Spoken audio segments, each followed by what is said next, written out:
Marso 19, alas 2:30 ng hapon.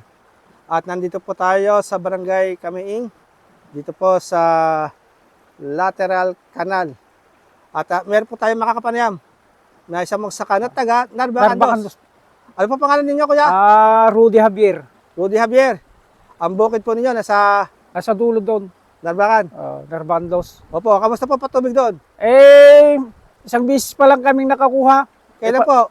Nung kwan lang, 18 yata. Ay, hindi.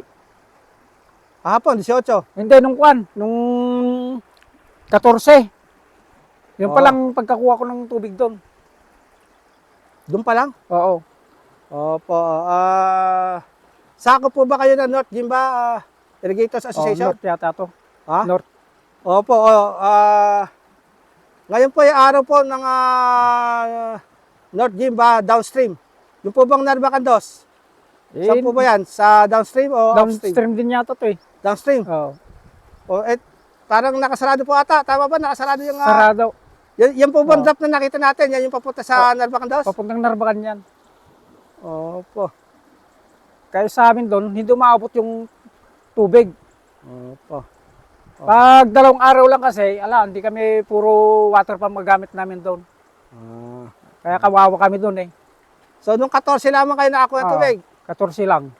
Ngayon, wala. Wala. Dahil sarado pa. Hindi namin alam mo yung taga-bukas kung bibigyan pa kami dyan. Sige. Papaalam po natin sa mga kinukulan. Maglalas na kaming magpatubig eh. Wala pang diesel na kwan. Ano ba edad ng palay ninyo?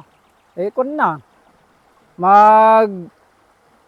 Magpapagapas na siguro kami sa Ace. Sa 6 siguro, kaya 4. Okay. Sige po, maraming salamat kuya. Salamat naman po at parating namin tong kwan namin dito. Kawawa yung sa dulo namin, mga Narbacan. Opo. Sige po. Salamat po.